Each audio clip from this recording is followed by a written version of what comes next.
Let's see Furiosa box office sales. Oh, God. Don't be so mean. You got to kick it off with a killer to grab attention. Then you got to take it up a notch. The Matrix is everywhere. It is all around us. Who are you? I'm Shiva, the god of death. Cells. Interlinked. It's like people only do things because they get paid. And that's just really sad. Folks, welcome to Debaser, a film podcast. I'm Jared Rusk, and I'm joined by my co-host, Will. Your scum, Dementis. Scum. On this show, we explore both new and familiar movies as we attempt to analyze and interpret them, all in an effort to debase the films and ourselves. And Will... Yes. I don't know why. I shouldn't come in sad. Yeah, you are coming in sad. I know. And it's purely based on the box office numbers of today's movie. Which you know from the title what it is. Yeah. We're talking about Furiosa. A Mad Max Saga. Yes. And by the time this episode comes out, it's not going to be in theaters anymore. Which is so depressing. Like I was eating my food, as I do before we record these things at your place. And you were like, you dropped that bomb on me. I was like so disappointed. Like I was literally telling your wife, you need to see this movie. And now you got to wait for it to come out on streaming. Because I saw today, and there was a headline story about how Warner Brothers is pulling it from theaters already. What a disappointment. It dropped out of the top 5, and I think it's only the third weekend. Yeah. Yeah, it's brutal. And this film does not deserve it, man. No. It's so good. Yeah, it's fantastic. And you're going to hear us, rave about this movie. We're going to spend the next hour or two just ranting and raving about how good this movie is. Yeah. But also, if you haven't seen Fury Road, oh yeah, go see it. What are you doing? Yeah. Like the film of the century. I wouldn't go that far. It is really the decade. For sure. It's 9 years old by now. Yeah. Furiosa took forever to come out. I honestly didn't think it was going to come out. Like, I thought George Miller was going to die. Was going to pass. Yeah, because he's an older gentleman. He's like in his 80s now. He is in his 80s. Or he's 79, maybe. He's either 79 or like 81, something like that. Yeah. But he's been around forever. The first Mad Max movie came out in 1979. That's right. It's a long-running franchise. And when Fury Road came out, like I remember seeing trailers for it and being like, what? There's a new Mad Max movie? Yeah, I think all of us were pretty shocked because this was right around the time that they were starting to revitalize other franchises. Yeah. I believe that, Star Wars was about to get rebooted. Jurassic Park was about to get rebooted. Right. I want to say Godzilla was... Oh, it was the MonsterVerse beginning, I think. Yeah, because that was 2014. That's right. Yeah. So like it seemed like... Oh, this is another like soulish cash grab, or at least I thought that it was. I didn't realize I was concerned. Yeah, I didn't realize George Miller was directing it. And he was the one who did all the other Mad Max movies. Right. And man, was I wrong? And he will not let the property like stray far from him, which is good. I mean? He has never signed off on toys. Yeah. So any like Mad Max toys that exist are unlicensed. Oh. There was a toy line, a company called Into Toys. And they famously, like in the late 90s, made a line of Matrix action figures, which were not very good. I remember those. And they also made some Road Warrior action figures, but they had to pull them last minute because George Miller never signed off on it. And they went ahead and put them in production and everything. Oh. Assuming that they would get the rights, and they didn't. I bet you those are like worth a lot if you can get a hold of one. Uh-huh. And there's a lot of like, you can get like the V8 Interceptor, like, but there's so few official ones. Like I think one of the only ones ever was like for like a Blu-ray box set of Fury Road. Okay. But it's like not a real model car. It's just kind of like a plastic, like non-movable like car. Okay. But even that goes for so much money because there aren't any official like toys of it. Yeah. Like Hot Wheels has never made like a real V8 Interceptor from Mad Max. They just make like knockoffs that look like it. Because it's just like a Ford Falcon, I think is the name of the car. Sure. But it's got some modifications made to it. Anyway. That's not even in this fucking... Oh, no, it is for like a split second. Oh, yeah. That's right. Which I've heard opinions being like, they didn't need to do that. I think it was funny. You think it was funny? And especially because it's the exact same... Okay, so it's the for same context, this movie has Mad Max in the title. A Mad Max Saga, that's right. But Mad Max appears in it for about 5 seconds. And is that even Tom Hardy, or is it just no? It's not. It's Tom Hardy's stunt double from Fury Road. Very cool. Very cool. Yeah, he's a stunt actor, But you don't really get a good look at his face, but it's the exact same pose that he's in Fury Road at the very beginning when he's sitting up on that cliff eating beans on his car, and the Furiosa's in the background, like stumbling to the Citadel and like dying. Yeah. Okay, well, let's jump right in. Yeah. Today's film, as we said, is Furiosa and Mad Max Saga. It was released on May 15th, 2024, and it is in theaters as of this recording, kind of. So by the time you hear it, it probably will be on streaming already. I'll say, Jared, what day does it stream? That's a good question. I believe I just saw that it was June 20 something. So let's see. On Mad Max, the Mad Max streaming service? Mad Max, the place to watch for Max. June 25th. June 25th. Furiosa will be streaming. So that's 2 weeks from now. That will probably... Okay. It doesn't say here if it's going straight to Max or if it's going to be for purchase, like VOD. I gotcha. So I would imagine it might go to purchase first. Now, having said that, if you're listening to this and you were not able to catch it in theaters, I strongly recommend paying to watch it. Yeah, absolutely. Both because the box office needs it. The film needs to. I would like Warner Brothers to recoup their money on this as much as possible so that they allow George Miller to make another movie before he dies. Yes, we would like... But also, you won't be disappointed. This is true. I want George Miller to not have to go back to the desert and the ripe old age of 87 for Mad Max, a Mad Max Saga movie. I mostly don't want him to have to make Happy Feet 3. Oh, yeah, we don't want that. He did Happy Feet? The first one? He did Happy Feet 1 and 2. Didn't he do Babe? He did Babe 2, Pig in the City. That's right, Pig in the City. He didn't do the first one. The best Babe. Okay, well, I haven't seen that one. That movie is insane. Okay. It's very good, but it is insane. Well, you know what? I'm going to just straight up say it. George Miller can't fucking miss, so. Yeah, truly. Okay. All right. This film stars Anya Taylor Joy and Isla Brown as the younger versions of Furiosa, a character we originally met in Fury Road, played by Charlize Theron. The film also stars Chris Hemsworth and Tom Burke. Who's Tom Burke? Tom Burke is Jack. Oh, okay. What's his, oh God. No, he's Praetorian Jack. Praetorian. Yeah. That's it. Oof. Whiffed on that. Sorry. No, it's okay. Who is he? Okay. I looked up his IMDb. Okay. He's in like 2 movies you've heard of. He's okay. But I could not tell you who he is in them. What movies? I've forgotten. It was that forgettable because I'm like, I don't know him from anything. Yeah. He plays a bunch of nobodies. Okay. Well, he needs to stop doing that. And okay. So, important note about him: he has a cleft lip. You may have noticed. Yeah, I did notice, and that is a real scar that he had, from a child when he had the surgery to undo it. Yeah, and because of that, this isn't like a for certain thing, but he worries that because of that, he often plays like bad or cruel characters. Yeah, and this was the first time he got to play a hero. And like he said, he was crying when like his agent was describing the character to him over the phone, and he was like, "I'm so happy I'm being he killed it like this." Yeah, he fucking killed it. Now, having said that, he is incredible in this movie. Like, yes, love this character. He's so good. Probably the best character. I sent you a meme earlier today where it was a guy looking in the mirror, like visualizing the kind of man I want to be, and it's just a picture of Jack in the mirror. He's so cool. Do you know who was supposed to play him? No. You're gonna lose your shit. Who was it? Yahya Abdul-Mateen II. No! I almost blew out the mic. It's okay. Okay.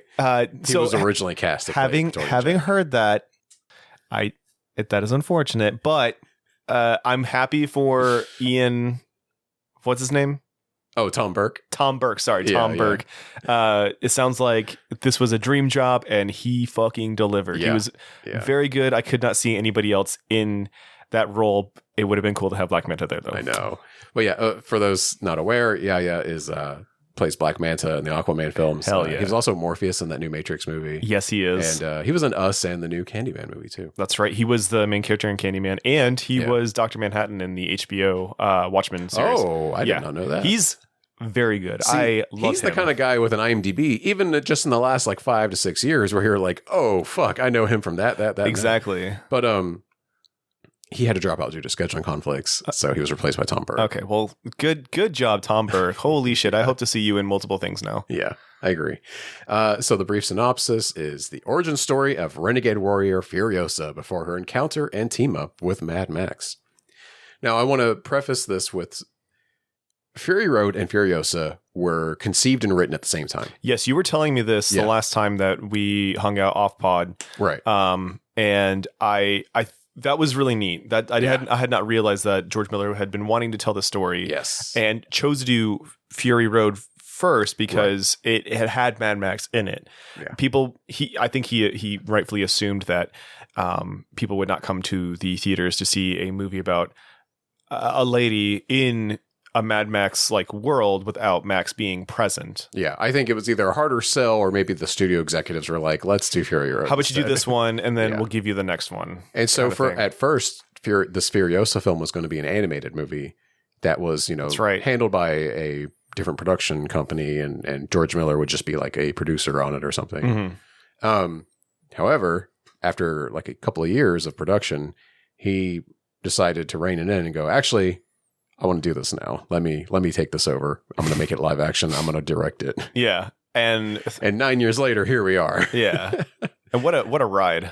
Yeah. And Charlize was originally going to play the younger Furiosa. Yes, and George was flirting with the idea of like using technology to like de-age her. Mm-hmm. And I watched an interview where he talked about like, and other great directors have done this. And I'm sure he's referencing like The Irishman and stuff. Yeah. But he says like, to me, it's not there yet. He's like, I don't think the technology would be good enough. And I also need her to play significantly younger than she actually is. Like I'm talking child, So fun thing that I heard, I wasn't quite sure if this is real or not, or if you got it in your notes, but the child that he got to play Furiosa, he did digitally change her over the years to make her look more and more like Anya Taylor Joy with digital effects. Yes. To make eyes specifically. Yes. To make the change between one actress to the next more seamless and and I think it worked because I there was a point where I was like, oh, this is actually Anya Taylor Joy, but I didn't it didn't really click for me that like it's like an hour before she actually is in the film, and it's because like it's this other lady whose name I just said, apologies,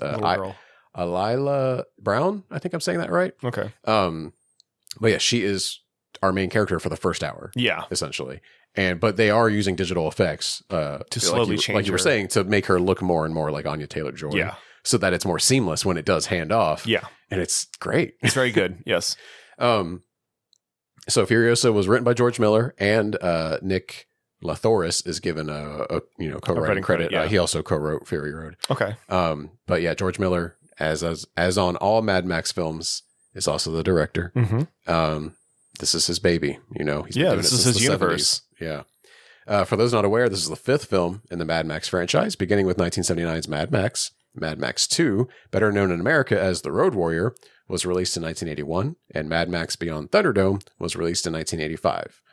Of course, Fury Road was released in 2015, and was the long-awaited sequel after being in development hell for 30 years. Yeah. George Miller has not simply made Mad Max films his entire career. In fact, George was a medical doctor before discovering his passion for filmmaking. Wow, are you fucking serious? Yes, people call him Dr. George on set.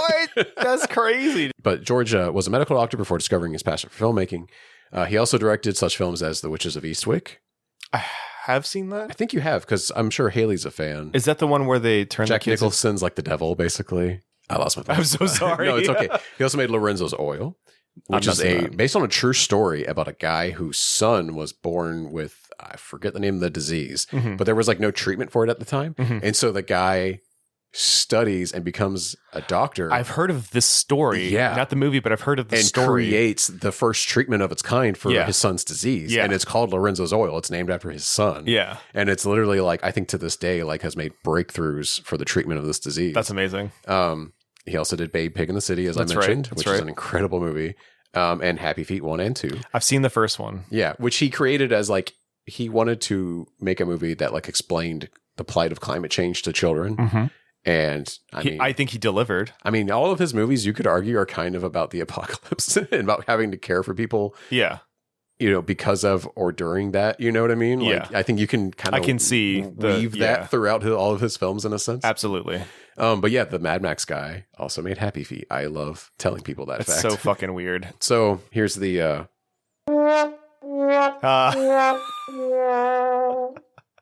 So now onto the box office. Furiosa had a budget of $168 million and has so far grossed $144 million, making it a, quote, box office bomb. However, it's been reported that as much as half of the film's $168 million budget was covered by the Australian state and federal governments. Oh, let's go, dude. In which case, the film may still turn a profit. Funding for the arts prevails. Hell yeah. Yes. Good on you, Australia. Absolutely. In fact, let me expand on that. Yeah. Because I read some more about this because it fascinated me. Because we don't fucking do this in America because we're stupid. No. We're too capitalist cucked, you know? Wait, don't you mean Maximus pilled? So this is the biggest movie in Australia's history, like budget wise. Yeah. And also because it was, largely funded by, federal money. Yes. in Australia. In Australia, yes. They hired over 3,000 people to work on the film. Yeah. Like they employed an army, like a literal army of people to make this movie, Did they do that for the first one too? Did the first one not take place in Australia? They didn't shoot it. Technically, it like quote unquote took place in Australia. Yes. I got another trivia bit about that. Sure. But it actually shot in, what's the country? It's an S word. It did not shoot in Australia. Okay. Because this is part of why it took 30 years to make Fury Road. Right. But when they went to go shoot in the same locations that they were, intending from like the other Mad Max movies and stuff, there was a record rainfall that year and there was so much growth that it wasn't a desert anymore. And so they had to move to, I think I'm saying that right. It was shot in the Namibian Desert. What country? Namibian or Namibian? Ooh, I don't know. Yeah, Namibia. Okay. Fury Road was shot in Namibia. Yeah, particularly in the desert. It's South Africa. In South Africa. Yeah. Beautiful. Thank you. No problem. Sorry. Teamwork. It's my homeland. That was a twofer. South Africa. Boyki. Why wasn't Elon Musk in it? Why wasn't Cheryl Copley in it? Why wasn't he a warlord that ran a mine, and then Mad Max had to shoot him in the face? And he's a bullet farm. He's a bullet farm guy. Bullet farmer. God. We need Cheryl Copley in it. Okay, this may be the first time I've ever seen this for the podcast, but Furiosa holds a 90% Rotten Tomatoes score, both critic and audience score alike. A double? Yeah, it is. What? It is even. That's insane. Everyone who 9 out of 10 people who saw this, if they were a critic or a layman, loved it. That's crazy, dude. That's wild. Oh, hey, real quick to circle back to Australia doing the funding and whatnot. Like, okay, obviously employed an entire army. That's amazing. Yeah. That can be used for evil. Case in point, what's his Uwe Boll? Would do the same thing in Germany. Gets so many tax incentives in Germany. That's right. Yeah. So because he knows so many loopholes over there, apparently, to keep doing it. Yeah, so we've got George Miller, an iconoclast of world building, and Uwe Boll, literal shit slinger. Yeah. Who just does it as like it's like a scam essentially. Yeah. Like perfectly balanced as all things should be.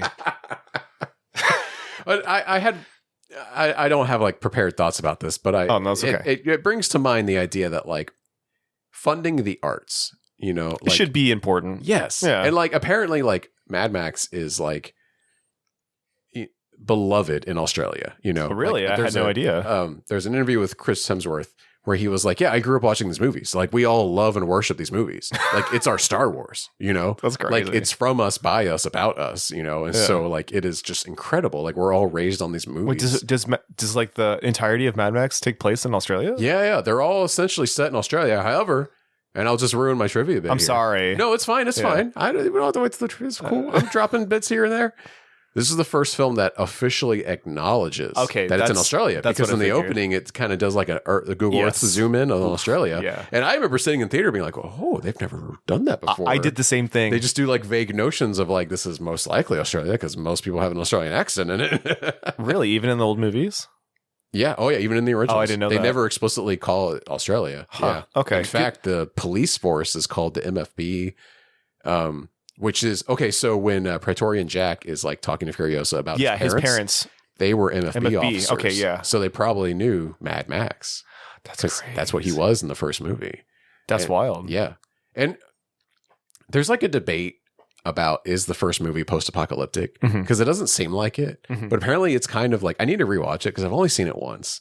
But like it is kind of like like the end is happening, but it hasn't been fast. You know what I mean? Like it wasn't like a Judgment Day sort of deal where it was like one thing happened and then we're dystopian post-apocalyptic. Yeah. It's like a slow dissolve. Okay. And I think they give more credence to that with this movie because they, in the intro, they do the typical Mad Max thing where it's like, our world is fucked. Yeah. All these things have happened and now everything is scarce and people are evil and awful. Yeah. And they do the fake TV quotes and right. And there's a lot of like audio quotes and then like, some stock footage of like stuff happening. Yeah. And I guess it was always assumed, at least to me and most people, that like it was a nuclear apocalypse that happened and that's what set all this off.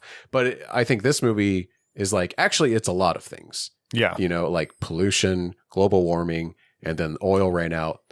Then nuclear war, and like that's how everything devolved. And I think that makes more sense with the first movie because like society is kind of falling apart at the seams, but you could just watch that first movie and just think it's a exploitation kind of movie that's like, oh, this is like Australia is just wild. There's just biker gangs running wild. And it's like, no, actually, like it was like this is about the like collapse of civilization slowly happening, you know. And then Road Warrior is like much more explicit. And in fact, like so much post-apocalyptic media is just ripping off Road Warrior and even Thunderdome. And right. I think the truest example and in the most immediate right now is Fallout. Yeah. Fallout owes so much of its aesthetic to Mad Max, especially Fallout 3 and so on from there. 1 and 2, like less so. But when Bethesda like picked up the franchise and like did 3, they were just like, hey, let's just do the Mad Max thing. Let's just do the Mad Max like it's thing. like your like character's like main like outfit is essentially like the Road Warrior outfit, and you even get a dog that's like the same breed. It's the Australian cattle dog. Yeah. Anyway, I shouldn't get too hung up on that. We'll talk about Fallout later. Maybe we'll watch the show. You should watch the show. It's really good. I hear it's amazing. It's fantastic. Yeah, it's so good. I've watched it twice. And we'll check that out. Maybe we'll do an episode on it. Hell yeah. So reviewing Furiosa for The Guardian, film critic Wendy Ide wrote, "It's a remarkable achievement by Miller, a piece of world building that is fully realized down to the last diseased pustule on the last burrow-dwelling maggot farmer, and the action sequences are phenomenal." Agree 100%. Yeah. And if you've seen any bit all of this the movie, all the other Mad Max movies, sure. You won't be shocked at all because that's what the guy does, man. Yeah. Like you just see like a new person for like a snippet and you're like, I know this person's whole deal and that's awesome. Yeah. I'm filling in the blanks and it's so cool.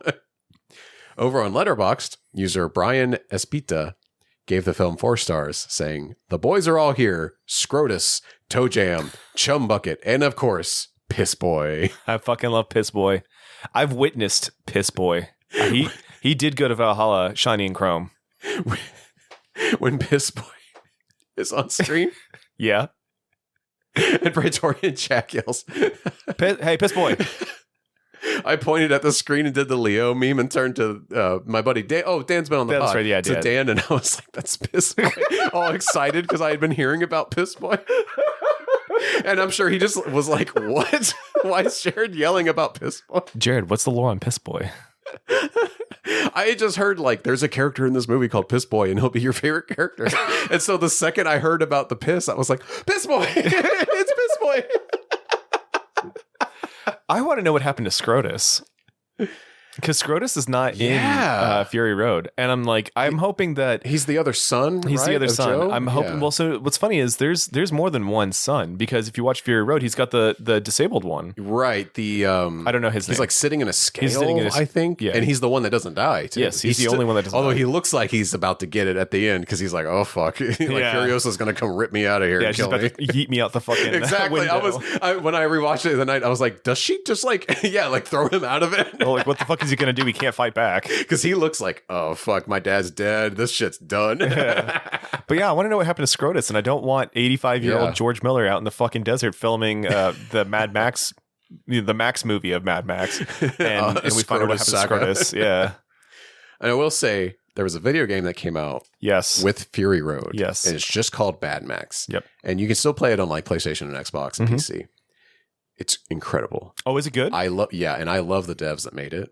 Now George Miller in an interview recently kind of like he hand waved it. Yeah, he was kind of dismissive about it. Yeah. But it's because it was made without his involvement, so I understand. But he does not like that shit. But he didn't like it exactly. Okay. But it's a great game. So like if you're a fan of like the Mad Max like lore deal, yeah, and especially if you want to play like an open world like car combat game, check it out. It's fantastic. I put over 50 hours into it. I thoroughly enjoyed the hell. Is Scrotus in that game? So I don't know if it's Scrotus, but one of the guys is. Okay. A lot of the characters from Fury Road and Furiosa are in it. In fact, some of the characters that show up in it weren't even in Fury Road, but they're in Furiosa. Who? The guy that you have like a mechanic dude, a black thumb, that rides in the back of the car with you that like fixes up your car and acts as like a little the assistant. The one who bites it, the one who was the assistant for Jack? No. He's actually the guy that helps build the war rig at the Citadel. Oh, the white guy that's like really tall with the short brown hair? He's not tall. He's kind of like disabled, like he's got some deformities, and he offers Furiosa a car at the end. Oh, yeah. Okay, he's like, you can take mine. Yeah, you can take my car. Look at it. She's a beauty. Yeah. And it's like that real piece of shit with like three wheels. Like a wheelbarrow like wheel. Yeah. That guy is like your best bud. That's your dude. Oh, okay. Yeah. I was like looking at this shit and being like, holy fuck, that's in the game. And I looked it up later, and sure enough, that's cool. There's like guys that are mentioned, like shown in the game that you never even meet until Furiosa. Really neat. And it's because they built the story of the video game off of like George Miller's like whole notes and like expansive idea of what Furiosa and Fury Road were going to be. Cool. He just hadn't filmed any of it yet, But yeah, I'll move on. Should I do the plot? No. Okay. I think we should just talk about the things that we like. It's also, dude, it's so much. It's like 7 pages. Yeah, I'm not shocked. There. Yeah, to there. It's how long is this movie? It's quite long. I had no idea how long it was because like it's 2.5. Okay. Because I strapped in. I was like, this is gonna be a long movie. It's fine. I should have eaten lunch before I went to see this, but but fuck it, let's go, right? Yeah. And wow, the time flew by. Was just blown away. I'm so glad you feel that way. I was a little bit like I could kind of feel its length because it's not paced like Fury Road where it's like a constant like action adrenaline rush. But like I still appreciated it because I like the weirdness and the expansiveness and how it feels like an epic. It literally is like it's like I've watched multiple interviews with like George and other people in the movie now that have like compared it to the Odyssey, but it really like truly that is a great comparison because this is like it's like the Iliad and the Odyssey, like but for Furiosa, like we get to see where she came from, and how she got to where she is, the moment she is in Fury Road, where she's an imperator, which is above Praetorian. But like, she doesn't even exist in that world until like halfway through this movie. Like in the world of like the Citadel and the Morton Joe and the Bullet Farm and Gastown. Yeah, like she's ripped out of one place, taken to another, and then traverses the desert with Dementus for a while. Sees him unleash his horrors across the people he comes across. Until all of a sudden he comes across a Morton Joe and decides I'm going to Genghis Khan this motherfucker. Yeah. And then the war boys are like, that's not happening. No. Witness me. You've met your match. Yeah. So let's maybe talk about our experience in the theater or, the things that we enjoyed. I got a matinee. I saw the film at like 11:50 at not the nice Lakeland Theater. But it was the earliest. I had to work that day, so I really needed to watch an early one. I could have gone to the Eagle Ridge Mall and shaved off like 20 minutes, but I didn't do that. Wow. So when I walked in the theater, there was only one other dude in there, and I was like, "Cool, fuck yeah, let's go." I got the best seat, right in the center with the bar, so I could put my legs up. Nice. 3 other dudes walked in, and they were talking through the trailers, and I was like, "No, I really don't want to get into a fist fight today," We'll start swinging in a theater, dude, man. If I can figure out which one of you is fucking talking, you're gonna get it. I am gonna say something. You're gonna catch these hands. Let me tell you, Jared, nobody said a fucking word in that film. Nice. It was almost like I was there by myself. It was the best movie experience I've had in a very long time. Wow. Yeah. And let me tell you the part of that film. Like I was in it, I was enjoying it. It was very cool to see George Miller show us different societies within the fall. Like, you get to see the place of abundance and how they're getting along. The green place, exactly. The place of many mothers. Yeah, exactly. And you get to see this place and it's like, oh man, they're doing it. And then you wonder, how did it fall? Like they don't really expand upon like what happened in Fury Road. And then you get to meet somebody completely different from Immortan Joe, a person who, the way that the people that he's gathered and the way that he talks is very showman like obviously Chris Hemsworth is like 6'5" and fucking built like a an animal, but he's got a bookman, right? History man, a man who has an encyclopedia tattooed on his body across his entire body, not just like Guy Pearce in Memento. Yeah, no, everywhere, but from head to toe.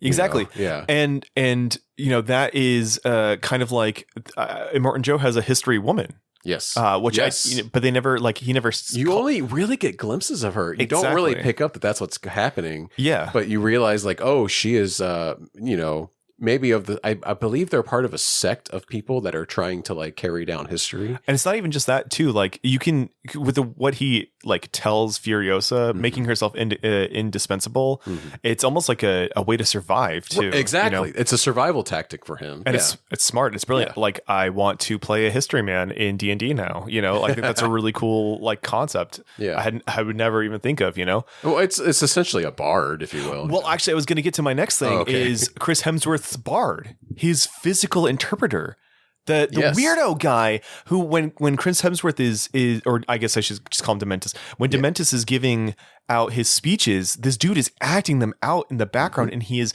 entrancing normal downtrodden people. It's so weird. The performance that he's giving is just like pulling people in. So much of his whole deal is the performative nature of it. Exactly. And this is apparently it is based on Genghis Khan. Okay. Who like I kind of have like a fascination with Genghis Khan. Well, I mean, he did conquer like most of the knowable world. Yeah, and you don't really learn about him in like like a public school. I feel like but like I learned a lot about him through like Age of Empires and like started reading up on him, and I was like, holy fucking shit, this guy's fascinating. But anyway.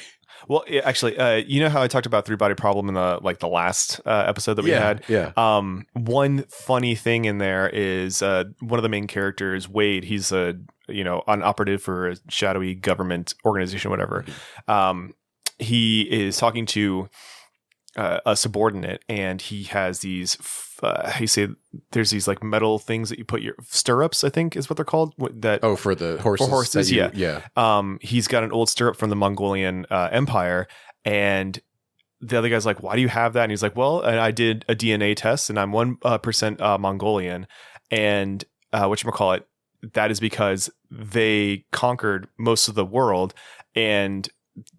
He's like living in his he more or less like uses it as an example of how and why he should be prepared for these aliens that are coming, kind of thing. Anyways, I did not say it as eloquently as him, but anyway. Well, no, there is a common factoid that I don't know how true it is, but people used to always say like, oh, did you know that like 70% of the world has like at least 1% Mongolian in them because Genghis Khan ruled so much of like the human occupied world for so long. So it's really neat. But anyways, what was I getting at? Oh, just like the different people that Dementus keeps around him and whatnot, and like how that fractures. Like it is all a show. Like I don't know. He even like talks about let's put Darwin's old theory to the test whenever he finds another group of people. There's only 20. There's 20 of them. He's only got 5 bikes.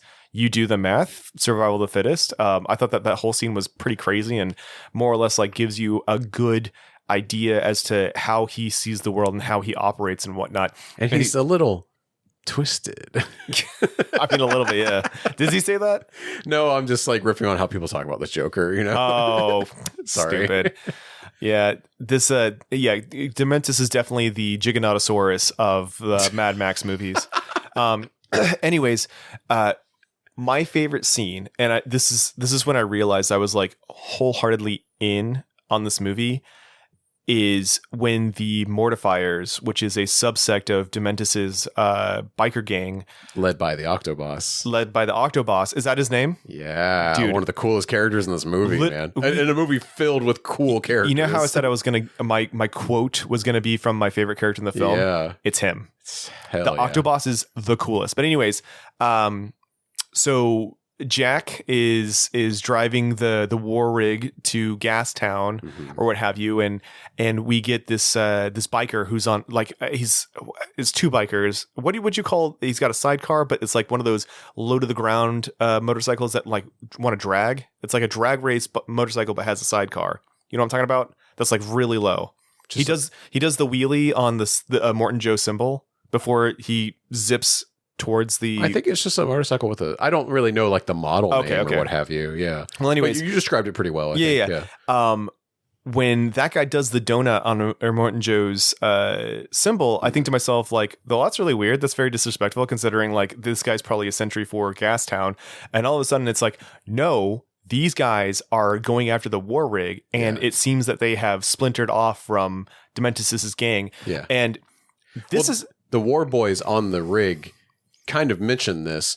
They go like, oh, these are like Dementus's gang. Yeah. And Praetorian Jack goes, no, they spun off. They had a row and now these guys are on their own. Yeah. And so that's when he realizes like we have to attack them because they're coming at us now. Yeah. And let me tell you something, like George Miller is a visionary god. He's so good at raising the stakes. That's not even like, you're not saying hyperbole at this point. Like, no, it's so true. I'm dead serious. I'm sorry. Like, the beginning of the fight is visually stunning and it's just bikes. That's all we've been shown from any of the bikers is that they fight on bikes. Yeah. And then, you know, George Miller raises the stakes. Now we have bikes with parasails so that they can get above the war rig. There is so much aerial combat in this movie. Yeah, it's great. Yeah. But, and then it's not just parasails, but it's also fans, giant fans that are now getting guys in the air.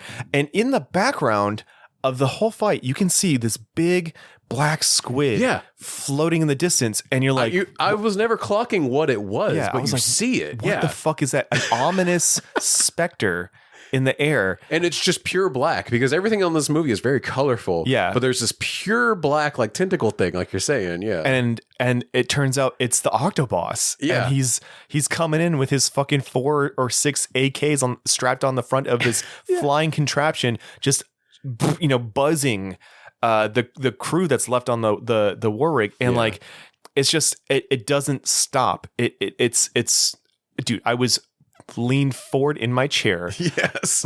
My head was resting on my arm, like my jaw was in my knuckles, and I was like, this is one of the greatest spectacles I've ever seen on film. It is so fucking good. And everything past that, like, I just realized that George Miller is so good at world building. Like, I can't imagine what it would be like to have him as your dungeon master in D&D. Yeah. You know, or anything, like any kind of narrative campaign where he was the guy who led the story. I couldn't even imagine like how well thought out that was, because like he's taking these principles of, okay, we live in a world where there's these long stretches of road and there's raiders everywhere. So, you know, as a person who's being defensive, you have to make a vehicle like this. And if you want to take out a vehicle like that, you have to think about all the angles that you can attack.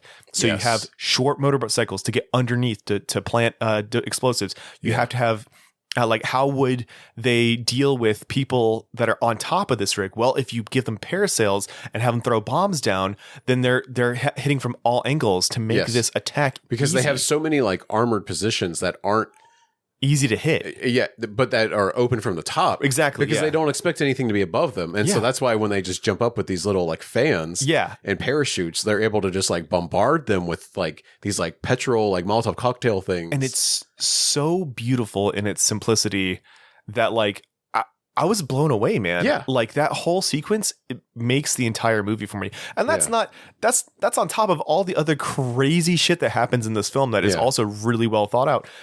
Dementus's taking of Gastown, smart. The way that he uses people as pawns. He's like the Rat King. You know, he is this creature that survives out of pure spite. He's so smart. Hatred. Hatred, exactly. Yeah. But like it's crazy. He's so smart and so cunning and so like willing to backstab anybody to survive. It's brilliant. And like he commands so many people. They still like it's either the myth of his brutality or it's actions that he actually does in order to get results. Like it's I don't know, man. And he starts to flounder when he takes over Gastown and just becomes like a normal warlord in charge of like a small city. Yeah, and he can't do it. No, he's built for road like being nomadic. Yeah, a nomadic, like, you know, awful, demented person. Yeah, if you will.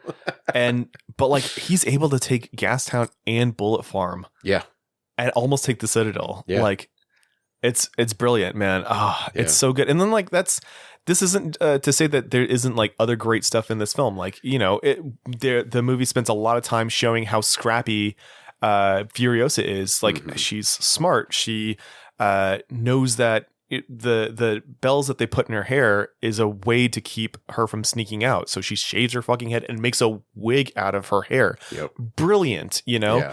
Yeah.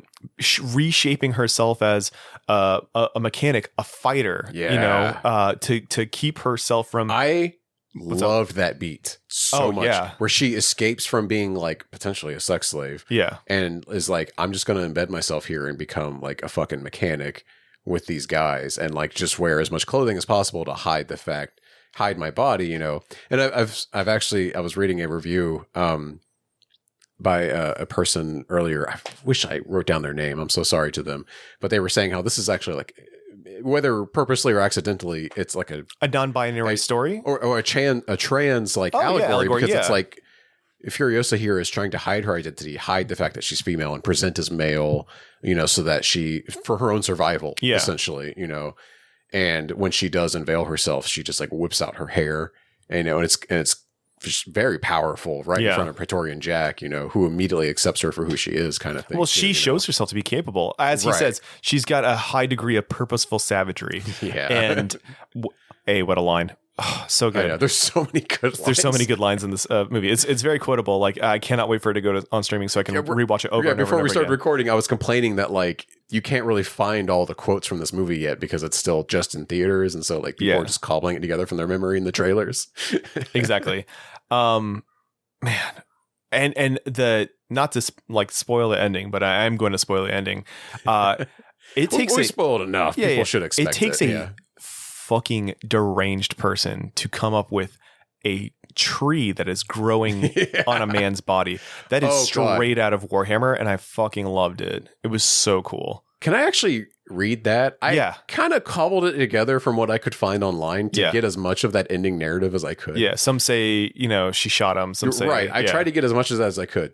So after Furiosa, like, and we're skipping straight to the end here, so skip ahead if you don't want to know this, but Furiosa, you know, catches up with Dementus, and finally, you know, she's kind of toying with him, but it's because she's frustrated. She knows that like just killing him isn't going to do anything for her. His memory and the memory of her mother will be wiped from this earth. Right. And she purely like wants her childhood and her mother back.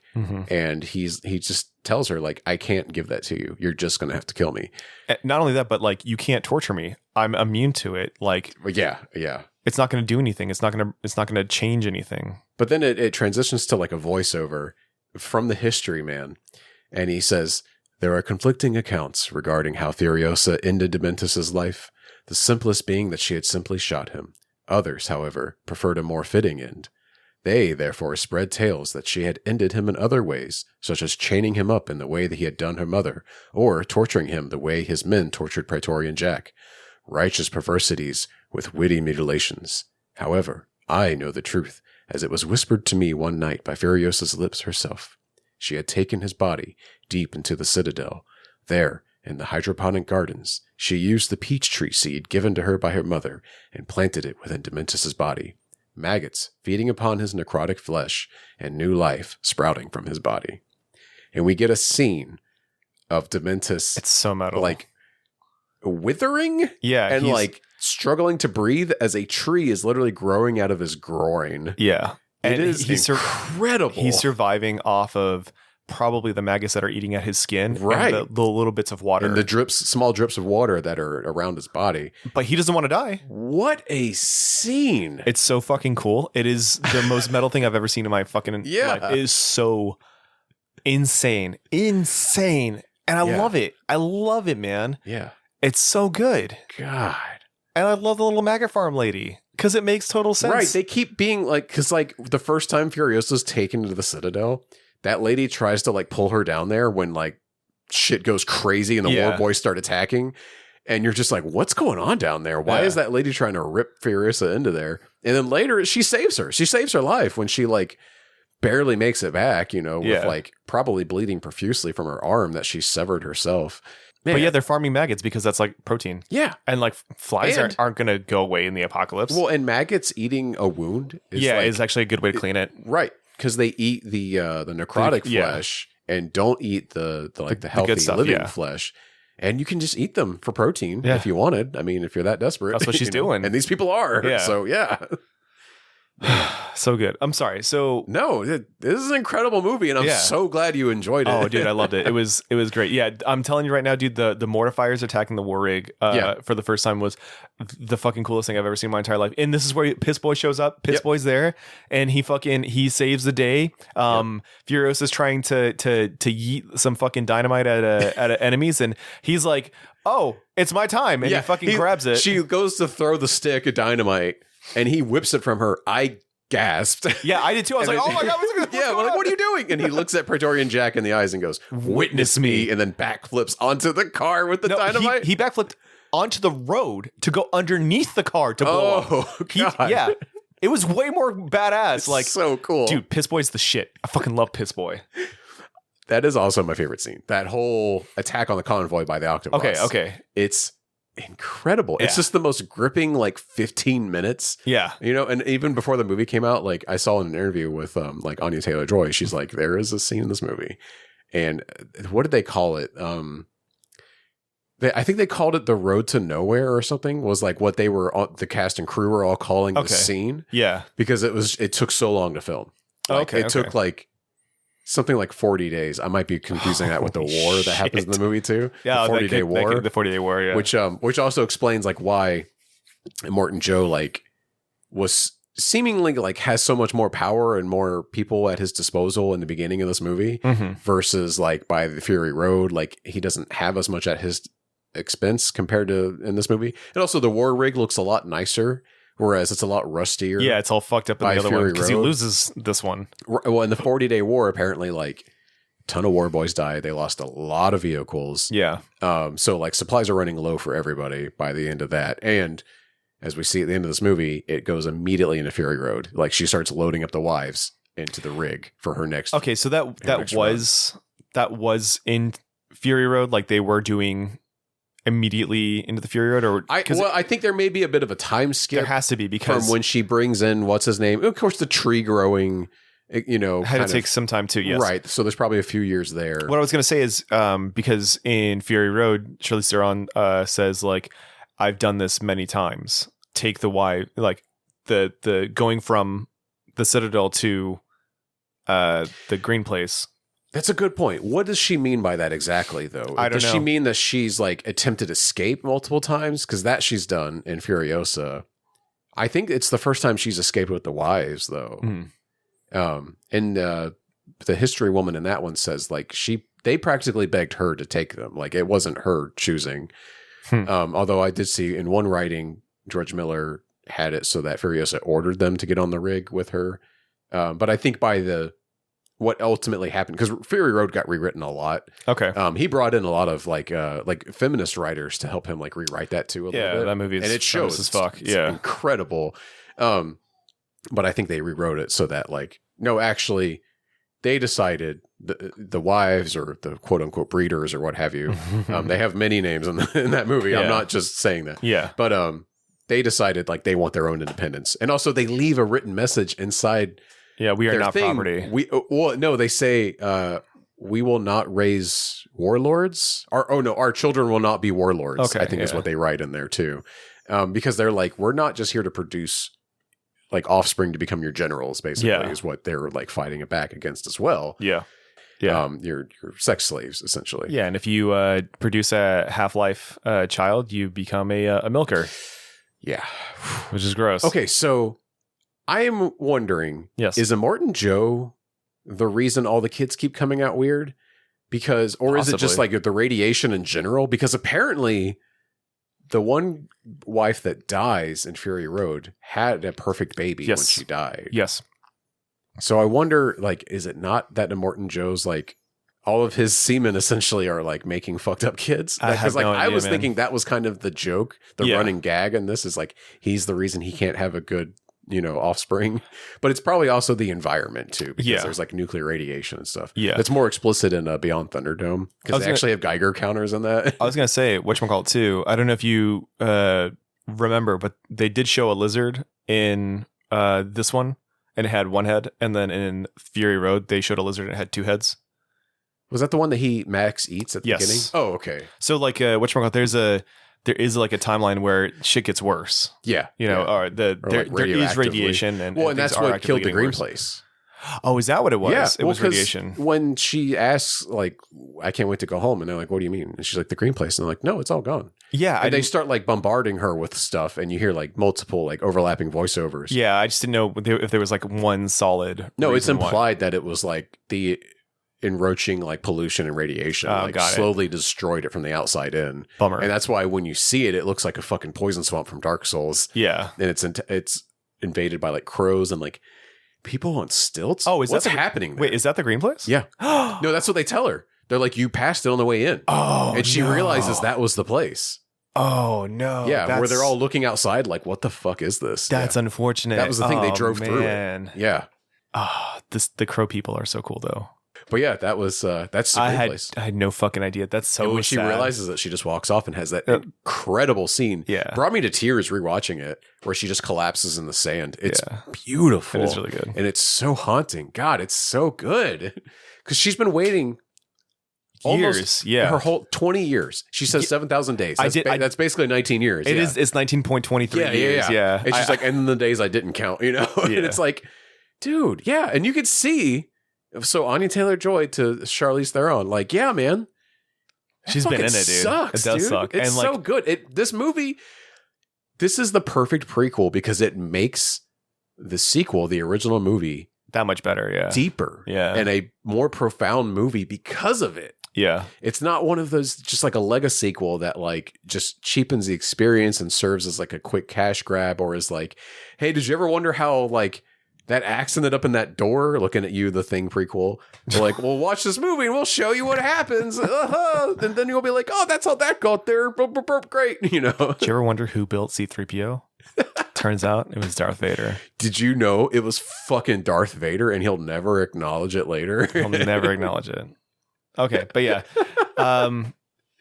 what else like stood out to you, or is there anything like you want to comment about on this film? Like, I know that the whole overall package is the shit, but like, anything else for you specifically? Well, you talked about my favorite scene already, and you how could it not probably spoke on it more eloquently than I could. How could I not? That was the best scene in the whole movie, and like, not to say that the rest of the movie was bad because it wasn't. Like, no, dude, Chris Hemsworth is fucking electrifying. He is having the best so much fun in this. Yes, you can tell he is like, finally I get to do something. Okay, hold on. I let me actually, hold on. Have you seen Bad Times at the El Royale? No, but I hear that's actually pretty good. Jared, is he in that? Not only is he in that, he's the villain. Okay. And the way that he walks in this movie, Dementis walks in this movie, and he's got this swagger and he's like really feeling himself. He's in his element. This is before he becomes the Gastown guy. Like, he's just really feeling himself. Yeah. That is the same like vibe from him in Bad Times at the El Royale. And Jared, that movie is so good. Yeah. And if you like go and watch that after we're done here and you want to talk about it, I'm so down. Yeah. I've watched that movie like 4 times. Yeah. I really like that movie. Yeah. And yeah, Hemsworth is fucking great in that too. Like, I've seen the Ghostbusters with all women, and he's like supposed to be like. I heard he's actually pretty good in that. He's the unfortunately the best part of the movie. Not because he's a man. No, not because he's a man, but like I wanted to see it because I love Kate McKinnon. I think she's a very funny person. Oh my God, what a talent! Yeah, I know, right? She's. I feel like Hollywood just hasn't figured out how to use her yet. No, they haven't. It's such a shame. Yeah. And she's silly in that movie, but like, she's like, I don't think they went hard enough with her. Like, she's a lesbian. Like, dude, just let her do gay shit in the films. But so she was like the second best thing in the movie. But Chris Hemsworth, for what it's worth, was the best part of about that movie. And he just plays like a straight up himbo, right? He's a himbo. Yeah, and he's having fun. He's cracking jokes. He's not playing Thor. He's not playing Thor from the first two. Well, movies. And around that time, Thor was like a real fuddy-duddy and was a miserable character. It wasn't until Ragnarok where they were like, let's make him fun finally. And that's when, but then that became a bit of a shtick too, you know. It is what it is. Hemsworth is a great actor. You just got to let him on set and let him, really just like go for it. It just depends on the role too. You know, he'll make the best out of what he's got. But yeah. Oh wait, you've seen the two action films, not Zero Dark 30. What are they? Extraction. You've seen the second one. How is he in that? He's amazing. There's not like an acting display really to speak of, but like he's just a good physical actor in that. Yeah. He can really do it all. Honestly, nuts. Yeah. They're like baby raids, in a sense, but like they're great. That's good. But like, he steals the show in this film. I love him. Like we have to talk about his voice. Yeah, what about it? He's got a prosthetic nose. Yeah. And he has like a carnival barker Australian accent that was inspired by a seagull. Do you know about this? Okay, first off, no, but also he is wearing like a carnival shirt at the end of the film. Oh, well, like it's like a jacket that like it just makes me think of like Sgt. Pepper's, like the Beatles, like when they were wearing like those like fancy like, It makes me think of a ringleader. Yeah, exactly. Yeah. Because he's very much doing a carnival barker, but also seagull. Okay. He was inspired by a seagull. Okay, explain this. Apparently in an interview, he speaks about how he saw a seagull on the beach, saw it squawking, and he was like, I want to sound like that. And he also based it on his grandfather a bit too, apparently. Oh, dude, I want to meet his granddad. Yeah. Rest in peace, Granddad Hemsworth. We can't do like an impression because it would not do it justice. No, it wouldn't. And neither of us have a good Australian accent either. I can really try. I watch a lot of Bluey, so I mean, like I could try, but there's no reason for me to. But it is like, it's so incredible. And you don't get sick of it ever. Like, no. And he always has, he has some incredible quotes. And I'm just going to have to paraphrase, but he frequently uses like big words, which is very unusual for these Mad Max movies because like language is being forgotten. But he's got a history man, so it's okay. Right. He's got a history man. So that's why he knows these words because he's kind of learned for these types of people, at least. Yeah. And, but yeah, like that's okay. Another thing I love about the Mad Max franchise is like its own language and jargon. Like Black Thumb, guzzling, comma crazy. Yeah, is like what they call the war boys because they are willing to commit suicide for their mission. Essentially, just so many like little terms have always peppered these movies that I just adore. And then before time, in the long ago, high octane blood. Yeah. Oh my god. Because he's the universal donor. Because he's got right. Blood. Yeah. Right. The organic mechanic. Yes, the organic mechanic. Oh, Will, thank you. You just jarred my memory. I'm here for it. I'm here for you. So you mentioned about your experience in the theater. Yes. I want to hear yours, man. Let me get into mine. Because I know you were hooting and hollering to Piss Boy. You were very excited about Piss Boy. Now, I will say thank you very much to Dan and Katie who extended an offer to me to go watch the movie with them in the theater. That was great. What was not great was the couple that sat to my right. I'm so sorry, dude. My blood is coursing through my veins thinking about it. Oh no, okay. It was I am assuming husband and wife, but not older. They seem to be about my age, maybe a little older than me. Yeah. But the wife was on her phone the entire movie. No, like texting or talking? I think she was watching Instagram Reels. You're kidding me. Because there was audio coming out of it in the first like 30 minutes of the movie. Yeah, I came very close to acting out. I will. Luckily, they like kind of cooled it off after the first hour of the movie. But the husband, who disappeared for the first 40 minutes of the movie and then reappeared. Oh. He was either shitting I think he ate a giant bucket of popcorn during the previews and then like had to go take a gigantic dump. Jesus. And then when he returns, his wife has to like, I'm assuming fill him in on the movie. And she was not watching the movie. She was not paying attention, so she was doing a bad job, I'm sure. Oh my God. There were multiple times, every time anything happened, either one of them would have to go,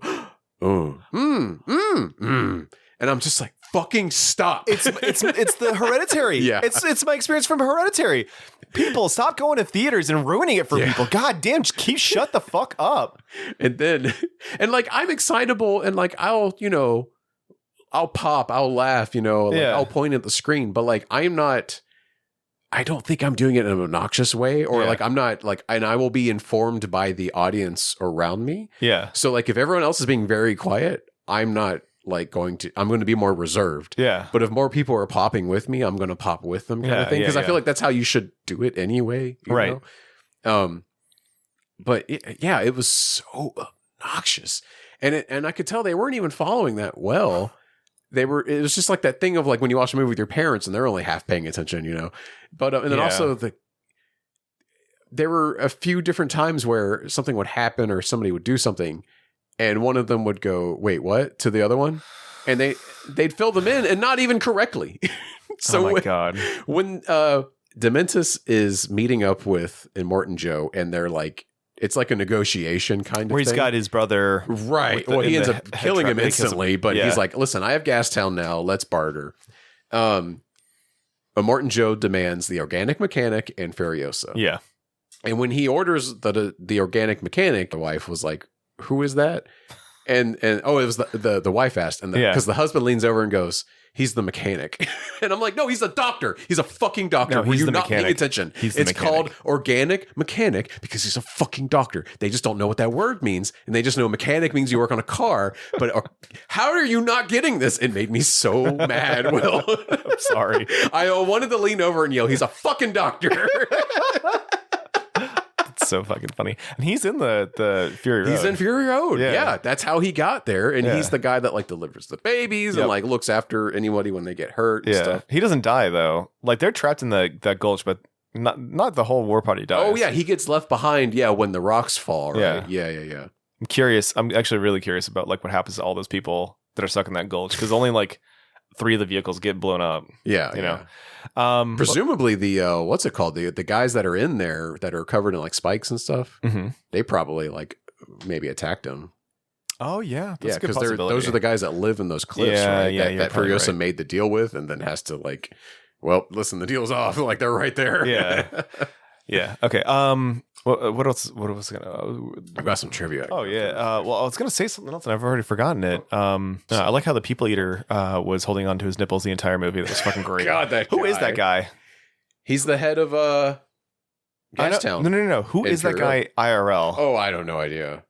Yeah, so many of these guys are like Australian actors. How did George get this man to hold on his nipples for 1.5 movies? Yeah. Explain that one to me. I will say, well, George Miller has like a cadre of actors that like love him and are in all of his movies, but like he always switches out like his leads, Yeah. Like Mad Max has been played by like 5 different people and they're all different nationalities. Really? I thought that it was just Mel Gibson. And, Mel Gibson did the first 3. Okay. And then Tom Hardy. Yeah. Then there's the guy in the video game who was the first Australian guy to actually play him. Oh, okay. And then the guy in this movie, which was actually Tom Hardy's stunt double. Yeah. But they're all different nationalities, which I think is great too. Because Mel Gibson is technically American, but he moved to Australia at a young age. I didn't know that until recently. Yeah. And Chris Hemsworth is not Mad Max, but he is actually Australian. Yes, he is Australian. But anyway, so the guy that plays Immortan Joe in Fury Road was the main antagonist in the first Mad Max. That's right. He played Toe Cutter. That's right. Unfortunately, he died between that movie and this movie. I heard. And so a different actor that was like played a smaller role in Fury Road went to George and was like, let me be Immortan Joe. Like I can do this. Like I've studied him. Like I want to do it. And he did a great job. He did. Yeah. What's funny is like, I was like, oh, did they like de-age Immortan Joe in this film? Just like, I think a little bit. Also, it's a different actor, but like, they're like, oh, we can make him look 20 years younger. Yeah. Because obviously there's a huge gap. I didn't know that he died. So the actor, so I was like, oh, they just de-aged him. That's really neat. Yeah. I wonder if like the guy who plays him is one of these other characters, because I know that like he was in the first Mad Max movie. Yeah. So I sorry, that's a lot of shuffling there. Oh, so I didn't I wasn't sure if like some of the people that were popping up that were just like random people were, in other films. I bet if I went through the cast list, it would be more like that. There's a guy in Dementus's party that has like the big wig that he he actually switches out with at the end. Yes. That guy looks, the way he's dressed and like styled, he looks like he could be in the first 3 Mad Max movies. Yeah, he looks, because that's what people look like in those. Yeah. This is the guy that's missing the eye, right? Yeah, he has an eye patch too. He looks like a glam rocker kind of, like I wild actually shit. have a question. So there's a part where this is after Jack and Furiosa have been caught. Yeah. And this guy who's bald is going to hang Furiosa up, and he grabs her unharmed arm, and Dementus is like, "Hey, have you gone soft? Not that one." And hangs her up by the arm that's all messed up. Yeah. Who is that guy? Because that guy is also with the History Man when Furiosa steals the car to go run down Dementus during the 40-day war. He's there. Really? Yeah. Sure? Yes, 100%. He and the History Man are there together. Whoa. Yeah. And I was like, okay. Maybe it's the same actor playing 2 different characters, though. I doubt it. But hey, the movie's streaming in like a couple weeks. Well, because by that time, the History Man, I think, is already with Immortan Joe, right? Because that's why he's there. No, the History Man never. Well, I guess he doesn't really have a side. Yeah. Maybe that's why. So I don't know. I'm not too sure. But then when I was watching Fury Road, I was like, okay, I'm keeping my eye out for this one specific dude, and I didn't see him. Huh. I don't know. Yeah. Whenever the movie goes streaming, I'll probably end up renting it anyways, and I'll take a picture and I'll send it to you. Yeah. I pre-ordered the Steelbook before I even saw the movie in theaters, because I was like, well, I have to get it. Yeah. I have to own this. I have to. I own every Mad Max movie. I've owned every Mad Max movie on like almost every format too.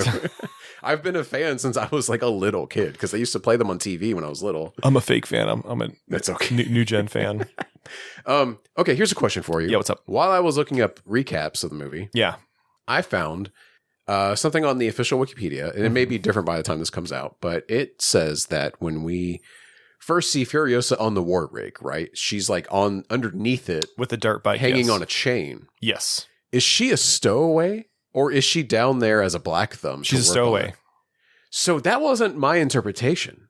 I thought she was there as a mechanic. No, she was definitely hiding, because I do know she's hiding the dirt bike. She had a dirt bike chain underneath it. She had some potatoes, food. Right? Yeah. That was not a part of the rest of the food thing. She wasn't stealing food inside the tanker. Yeah, exactly. She was keeping it for herself. Yeah, and nobody knew that she was down there. And the only reason why she wasn't like how you say ratted out by the main mechanic is because he entrusted her with the survival of the vehicle, because it behooved her to keep the vehicle running so that she could get to wherever she needed to go. See, I thought she was down there, as a backup mechanic.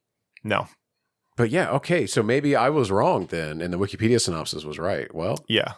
That was my interpretation. Glad I brought that up. Yeah. Because that's what the Wikipedia says. And I was like, I don't know about that. And on the official wiki, it describes her as like just happens to be on the war rig when they get attacked.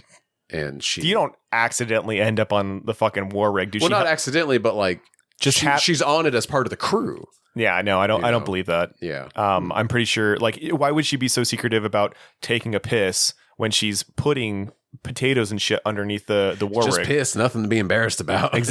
Exactly. So, and like that guy clearly knew like something was up and wasn't really sure what was going on. And then when he recognizes her as he's about to be whisked away by the road, left to die in the Australian sun, he puts 2 and 2 together and was like, okay, well, you're trying to get away. Here's a hose. Go do the thing. And maybe you'll be free of this. Yeah. God, that's a great scene. You're reminding me of it, and I'm just like, oh, it's so good. Dude, the mortar fire attack is the shit. It is a bummer that they all die. Because that's the coolest gang. Yeah. Inventive, honorable, in fact, if I would say that, because they don't fight dirty. They do a clean raid. And the Octoboss is the coolest person. I wish I could be the Octoboss when I grow up. His helmet is so sick too. It's fucking cool as hell. Yeah. Although, like, damn, dude, he must be sweltering. Oh, you know it. Yeah. Well, there's so many guys where you're just like, there's no way they're like actually like efficiently living in this sun, absolutely not. Oh, did you catch that some of the people's names were named after Harley Davidson? No, but that makes sense. When Dementis rolls up to the Citadel for the first time, and they're doing the rev, and he's like talking about all these gang leaders that he's got. He says, Harley, there's Davidson. He says another name. I'm sure it's a when bike he's just name naming too. Guys in the biker horde. Yeah. So good. I thought it was that would make sense though, because like people love car names and stuff. Yeah, that's why this universe. I was so shocked that the Mortifier's leader is the Octoboss, because I was like, I could have sworn he named himself after a bike, but I guess I'm wrong. Yeah. So no, it's Octoboss because Hideo Kojima, this film's #1 fan. Oh yeah, 100%. Who has been tweeting about it nonstop for weeks. Yeah, like called him out in a single tweet and was like, "The Octoboss is my favorite character." He just goes on and on at length about him and how cool he is and how he's like, I wish I created him for a Metal Gear game, basically. Kojima is like friends with George Miller, and in fact, George Miller is a character in Death Stranding 2. You're fucking kidding me. Did you not see that in the new trailer? No, I did not know that. That's so like, great. He's always loved George Miller, like his movies and stuff, and he met him and like put him in Death Stranding 2. Amazing. Yeah, it's so great. I'm so glad that me and Kojima have like similar tastes. Yes, I know. We both like the Octoboss. We both love Quiet's feet. I'm just kidding. Stephanie Houston. Yeah, I don't care about her feet, but he definitely does.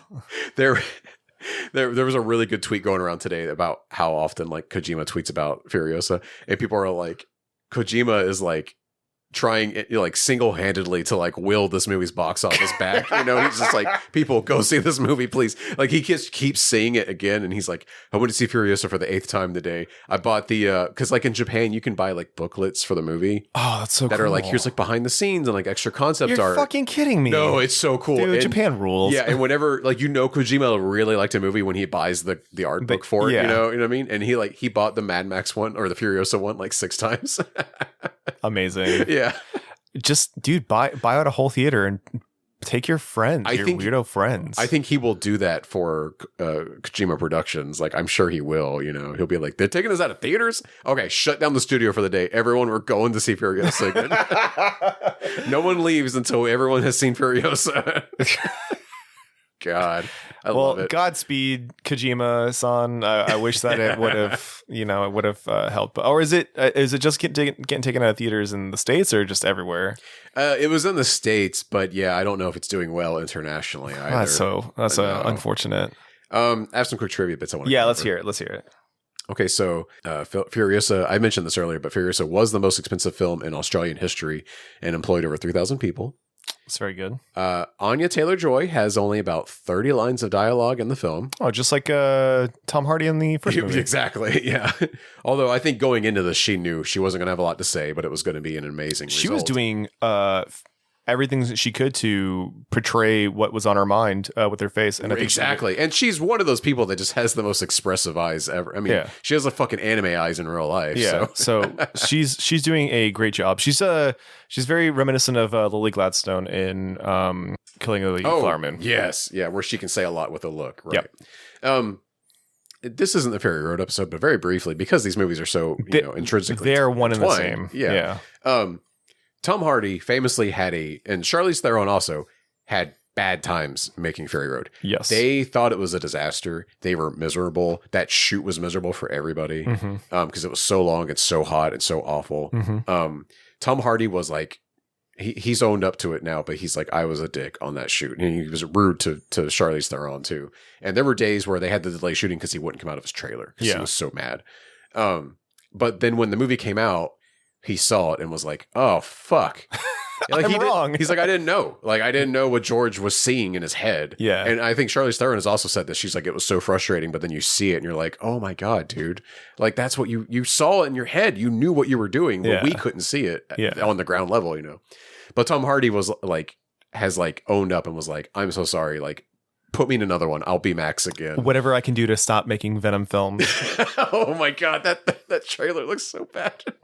So fucking stupid. And I liked Venom 1. Venom 1 was okay. The second one was really bad. I don't know what the fuck they're doing with this last one. Oh, God. I don't know. Venom Horse. Hey, you know. Venom. Oh, Eminem needs to go back to rapping about Venom because that was the last song that he ever did that, you know, he really, really enjoyed what he was doing. Exactly. He loves Venom. Oh, my God. Anyway, Anya Taylor Joy, in speaking to the New York Times, said that she would often spend months on set without having spoken one line, explaining, "I've never been more alone than making this movie. I don't want to go too deep into it, but everything that I thought was going to be easy was hard. I do want to 100% preface this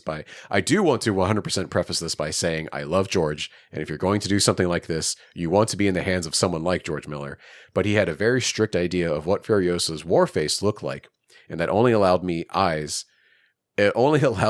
eyes for a large portion of the movie. It was very much mouth closed, no emotion, speak with your eyes. That's it. That's all you have." She added, "There's one scream in that movie, and I am not joking when I tell you that I fought for that scream for 3 months with George. With George, it's a long game." George Miller revealed that the reason for Furiosa having little dialogue was simple for him. Movies should be fast. He believes that dialogue slows movies down. When asked what proved more difficult than she expected on the set, Anya Taylor Joy said, "Next question. Sorry. Talk to me in 20 years. This has caused a lot of speculation. In fact, it was the first thing somebody brought up when I walked out of the theater. And they were like, "What do you think they meant?" And I'm like, I don't know. Maybe it was just a matter of like, she hasn't like dwelled on it enough. Like she needs more time removed from it, or she didn't want to like talk too much shit about the movie and its press junket, you know? Maybe that's I don't think it's that deep. I don't think she's like, I'm going to dish on George Miller and the production of this movie. When he's dead in a decade. When he's dead, exactly. I think it's more just like, I need more time to like kind of dwell on it, think about it. I hope this hasn't soured her on doing weirdo A24 movies. I know. Because I don't want her to just constantly churn out Mario movie That's right. stuff. Please, you've got the weird face, so please keep doing the weird movies. More the Vivitch, less the Menu. Well, okay, the Menu. No, shut the fuck. The Menu is good. Shut up. Yeah, no, that's more up less. Oh, hey, that has 2 Mad Max people. Nicholas Hoult. That's right. Yep. Wasn't he the guy? Yeah, he's Nuts. He's Nux, the war boy in Fury Road. Oh, I didn't think about that. I like Nicholas Hoult. He's great. He brings a lot of heart to that role in Fury Road. Fury Road was the first movie I think I'd seen him in. Really? And Courtney was like a big fan of his from Skins. Oh, and was like, "Oh, I love this guy," you know. But I was like, I have no idea who he is. I knew him from Warm Bodies. Oh, he's the main. He's the lead. He's the zombie, cool. the main zombie in Warm Bodies. I heard that's a really good movie. I've never seen it. It is a really good movie. Yeah, it's way better than I thought it would be. Yeah. So regarding the timeline, George Miller has stated that in his view, the film Furiosa probably takes place after Beyond Thunderdome.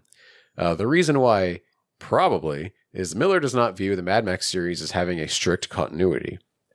Rather, he sees the series as myths and legends about this world and their characters, which I can fully appreciate. It also is why Max is so different in every movie. Yeah. Which is so great. And I do love rewatching Fury Road. It's so great to me that Max is feral.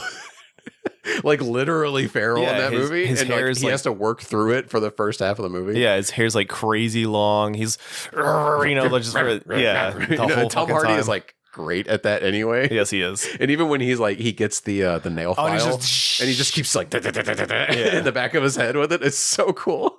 It's great. He's so good at that shit. Yeah, I know. Have you seen what was it? Venom? Yeah. Yeah. He's great in Venom. No, the first movie I ever saw Tom Hardy in was the one where he plays a UK hooligan. Hooligan that lived in England. No. Charlie. Oh wait, no, the Nicholas Winding Refn movie. Is that what that is? Yeah, it's about like the most infamous prisoner in Britain's history. Yes, Bronson, Richard Bronson. Yeah, yes, that movie's fucking crazy. That movie's the shit. I remember. Grease me up, Bucky. Yes, faster. And he just picks fights with everybody. Yeah. Like this guy like lives in prison like his whole life, and he just like beats up as many guards as he can all the time. It's so great, and he's always doing it butt ass naked, fucking buttered up. It's fully greased up. Yeah, like Michael Blackman showed me that movie, and I have to this day watched that shit like 10 times. Yeah. I love the Bronson movie. He's great in it. It's such a cool movie. I think Refn made that like right before Drive. Oh, he made Drive? Yeah. Oh my god, that's Nicholas Winding Refn's like calling card. Yeah, that's crazy. I didn't know he did Bronson. Who do you think Refn is? Hold on. No, I don't know anything, dude. He's not a household name to me. Like, well, he did Neon Demon too. Remember? Yes, I'm aware of what he's done. Yeah, I just don't know his fucking name. I just know those movies. We should. Oh, and he's a main character in the Death Stranding games. You should know too, because him and Kojima are like really close buds. I don't fucking doubt that at all. We should check out Only God Forgives for this podcast. Oh, sure. That's a Debaser movie. You have seen it. Yeah, okay, good. Okay. I love introducing people to that movie and seeing what their take is. Yeah, because I remember like that movie came out like what, a year or two after it Drive. Was his follow-up to Drive. Yeah, and people it is are like, the complete antithesis. Yeah, it's like, it's just going to be Drive 2 because what's his name? Gosling is in it, isn't he? It's Gosling as a lead, and it's very like neon lit like Drive. Yeah, but it's totally different. Oh boy. Yeah. Could not be more different. That's freaking crazy. It is sick. I'm a little hazy on that one because I've only ever seen it once, where I've seen Drive like 3 times. Same, yeah. Neon Demon like 4 times. It's stuck with me though. Yeah. We can revisit it. But like the part where he cuts open Kristen Scott Thomas. Yeah. Oh god. Okay, we got to move on. George Miller wanted the love between Furiosa and Praetorian Jack to be more physical and obvious. However, Tom Burke successfully argued against this and said it would make more sense and it would be more romantic for them to put any feelings they had on hold and to the side until they believed they were safe and on the way to freedom. I think that was a good suggestion. I agree. I appreciated it because it felt platonic. Yes. And I like that it wasn't explicit and like a character had to quote Red Letter Media, a character had a case of the not gays kind of thing, you know? Yeah. Well, it was like a relationship born out of respect because yes. Yeah, exactly. Both characters are like very capable, very hard people that, you know, have these emotions. But I think one of the main drivers for this movie is the death of hope, or what grasping onto hope can do to somebody. And it's like there's a parallel in Fury Road. Yes, like there is. It's like poetry at rhymes, and I did. And it's intentional though. I know it's intentional. I know it's not Lucas accidentally doing this shit. No. It was. It was.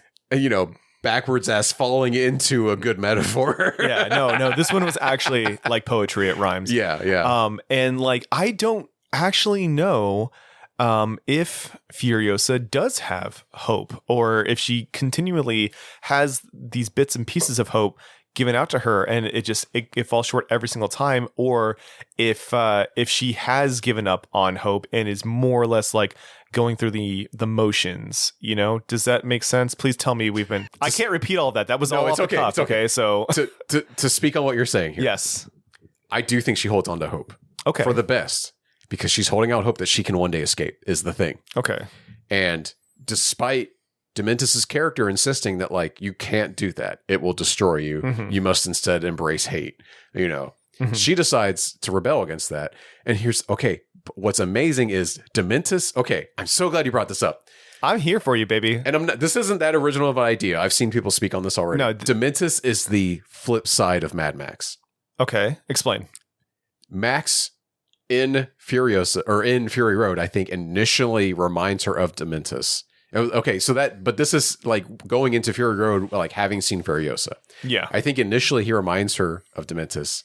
And in fact, the last thing he says to her before they split ways, remember when they meet up with the survivors of the Green Place? Yes. And they say, hey, there's a motorcycle full of supplies for you if you want it, and you can come with us. And he goes, no, I'm going to go my own way. And they split up. And the last thing he says to her is like, you can't hold on to hope. Like, yeah, he says that. He says he's almost literally quoting Dementis in this movie. Yeah, because he's like, you can't hold on to hope; it's going to destroy you. But he tells her like, you cannot hold on to hope; it will destroy you. And he's almost mirroring exactly what Dementis tells her. Yeah. But what happens is Furiosa and the rest of the team take off, and Max is sitting there, starting to like go in his own direction, and then he has a flashback. The ghost of his daughter is essentially haunting him, and forcing him to make better decisions. You know. Yeah. And she says, like, you abandoned us. You left us. And he realizes he's like, oh, fuck, I'm doing it again. He's like, yeah, exactly. He's like, I'm splintering off. I'm trying to be an island again. And I can't do this again. So he chases down Furiosa and the rest of the team. And he's like, listen, you're going to drive out here in the Salt Flats and you're going to travel for 160 days and you're not going to find shit. That's right. Your best bet is to go back. And he points at a map and says, is to take the Citadel over. And they all look at him and they're like, fuck, you're right. Yeah, he's like, you need to bulldoze through them. Yeah. And he's like, this is your best bet. You can catch them all in that the cliff thing, and you can take the Citadel and make that your home. And they're all just like, this is a great plan. And so they all immediately sign on for it. And that's his hope. That's him realizing he was wrong about abandoning hope. He's like, no, actually, it's about waiting and holding on to it till the moment's right. You know? That makes sense. Oh God, I'm so glad you brought that up. And it's also like the sacrifices that go towards it. Like people willing to throw away their lives to make that hope achievable and to keep it burning, to keep it alive. Because like, man, I remember when the first time I watched Fury Road, I was like a little bummed out about how many of the women from the Green Place just fucking bite it out of nowhere. Like, was the lady on the pole like Furiosa's old friend? Is she the little girl in Furiosa? Valkyrie? I don't think so. Okay. Well, anyway, she doesn't really seem to know any of them, and they all just seem to know her by name. Okay. Oh, and they mostly know her mom. Yeah. Because they're like, is it true? Is she actually like, what's her name? Like Vovani, I think. Is that? I can't remember her name. But she's like, is she actually her daughter? And it's like, oh, she must. She knows our ways. She knows where we are. You know, and they do the head thing, which was great. Yeah. Oh, that's what I'm saying about like Furiosa makes Fury Road so much deeper. Because I went back and rewatched Fury Road like you did too. Yeah. And it was just like, there's so much happening in this movie that you're just like picking up through context. And then having seen Furiosa, it just deepens that experience so much. It does. And it makes so much more hit. Yeah. And it's just like, I don't know. I remember just watching Fury Road and being like, man, these old ladies are fucking crack shots. This is crazy. And it's like a part of their like society. Like, and so much of Furiosa is like, oh, they all have sniper rifles and they're fucking amazing with them, you know? Really fucking good with them. And I just rewatching Fury Road yesterday morning after watching Furiosa was great because like it just reminded me of all the things that I like. You know, I love old grandma, old sniper grandma. I love the old lady that's in the passenger seat with the bag of all the stuff. She's incredible, and she's the best. She gets her ears fucked up. Yeah. But still manages to like kill one of the guys at the last minute when he's like about to kill Furiosa. Mm-hmm. And she just like gets up and like stabs the shit out of that guy. And that's like the last thing she does. And then when the last bride is getting off the rig, and she just trinkets. Like, she kind of like puts her hand through the window at her. And she has like the sweetest face. She doesn't just do the hand on the window. She does and then the symbol that they do to remember people, to hold them close to their chest. Oh man, yeah, dude, it's so good, so good. What a great series of movies. I hope to God George Miller can do his other movie before he fucking dies. Do you know if he's got like a protege or anything? Oof. Yeah, as far as I know, the old ways dies with him, and then because the guy he co-wrote this with, he doesn't really. He's just like a small time actor. He doesn't really write anything else either. I think Fury Road was his first writing credit. Jared, in like 30 years, me and you are going to be talking about the long ago in the before time about when George Miller was still alive and making Mad Max movies. I love that. Have you seen what he looks like in real life? I have no idea what he looks like. He kind of looks like a Mad Max character. Oh, does he? I'm gonna Google George Miller. He has like long gray hair, and he wears like these like really thick but tinted glasses with like the strap that like librarians have that are it's really bold and noticeable. Oh, he's handsome for an 80-year-old, right? And he has like a very particular way of dress too. That's like very cool and stylish. He kind of dresses like Ocelot from Metal Gear. Yeah, he does. Sense. Yeah. The way he's styled in Death Stranding does look like something he would wear too. It's fucking cool as hell. Wild. Yeah. Man, what it is an absolute shame that this movie is not doing as well as it should be. I know. Yeah, it sucks. It sucks. But you know, that's what happens when you go woke, you go broke. That's true. That's true. By the way, guys, we're pivoting to an anti-Brie Larson podcast. We know where the money is. We want to get the advertising. So I'm glad we're putting this at the end of the episode so people don't think it's serious. It's but we're big heel turn, guys. It's a heel turn. We're actually going to rewatch both of the Rebel Moon movies and do a fair analysis on them instead of doing our woke analysis on them. The cover of this episode is going to be that like really obnoxious. Have you seen this? It's the picture of Anya Taylor Joy where it looks like her eyes are like kind of cross-eyed. And it's like, I'm serious. Go on YouTube and like just plug in Furiosa and you're going to get a million hits for these like really awful, just bad faith piece of shit like YouTuber reviewers where they're like, oh, they girl bossed too hard at the box office and now it's blowing up. I don't want to ruin my algorithm. Yeah, it's so annoying. You know that part in Rebel Moon 1 where the ship pushes through the space vagina? That was actually pretty cool. The phallic ship goes through the vulva-esque warp. You got anything else to say about this film? I mean, like, I could talk about it forever, but no, it fucking rules. Please go see it. Yeah, please, you owe it to yourself. Yeah, it'll be streaming now. Please rent it, buy it. See it on the biggest screen you can with the loudest sound system. This is true. If you could rent out a movie theater and force them to play something, force them to play this. And then it's worth it. Then slip them another 20 and say, put Fury Road on afterwards. Yeah, do the double feature. Oh my God. Leave it until it's over. Dude, the double feature would be that would go hard as fuck. Okay, here's something controversial that the credits? Yes, the ending credits, which are interspaced with scenes from Fury Road. I didn't like it. I don't think anyone likes it. Yeah. And I saw an interview with George Miller where he's like, yeah, we went back and forth on it, but ultimately I thought it was right. And it's like, okay, that's fine. I don't know, man. I think everyone was like, oh, that's weird. If this is the only mistake he makes for the movie, then that's perfectly fucking fine. Yeah, because it's in the credits, you know? I didn't like it. I remember like getting up and the other people who were in the theater didn't move because they were watching the credits. They thought maybe what's his name, Sam Jackson would show up at the end of it and recruit Furiosa. Joke is old at time, but it never gets old. I'm not gonna fucking stop either. And when I realized it was just Fury Road, I was like, oh, okay. I can leave, right? Like they're not going to pull a fast one on me where they like interpose fucking Anya Taylor Joy over Charlize Theron. Yeah, right. Yeah, no. So I was just like, why would I watch this when I could just go home and watch fucking Fury Road? You know. But I knew by the time I got home, my wife and kid were going to be home, so I was like, I'm going to save this for tomorrow when they're out of the house. So I'm going to watch this in peace. Yeah.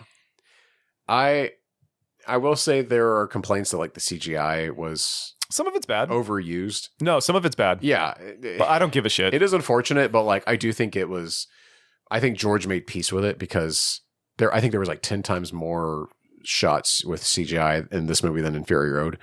But I think it's both to speed up the process because it took fucking 30 years to make Fury Road.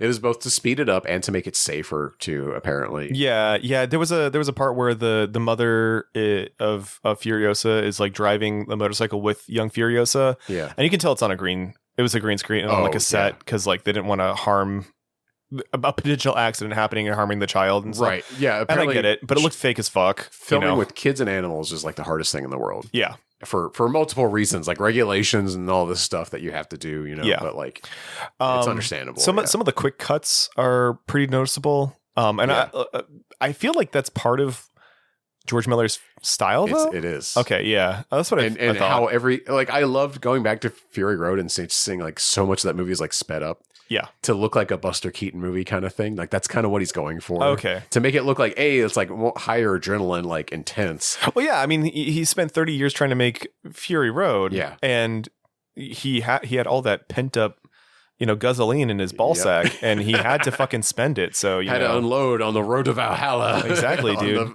on the epic, what is it called? What do they always say? On the historic Fury Road. That's right. Yeah, the historic Fury Road. So like, yeah, I mean, I was curious if that was like his style or not, or if it was just like really bad editing. But I guess it's his intentional editing. Oh, okay, that's all good. Some of the CGI is bad. Who cares? I don't give a shit. It's fine. Yeah, I was able to move past it. Yeah, it's fine. It's fine. It's fine. Put the gun down. It's okay. I'm gonna do it. I'm telling you, it's fine. I'm gonna fucking do it. Don't you kill George Miller for this. Put the gunshot soundbite in. Oh yeah. What was I gonna say? Oh, for every like bad CGI thing, we get the mortifier Octobot scene, and like, yeah, you get a practical effect. You hand wash all of it away because like I will excuse any bad looking CGI for that every single fucking time. This isn't Ant-Man Quantumania, okay? No, it is not. It is not that. One of 2 episodes lost to time, and you know what? It's fine.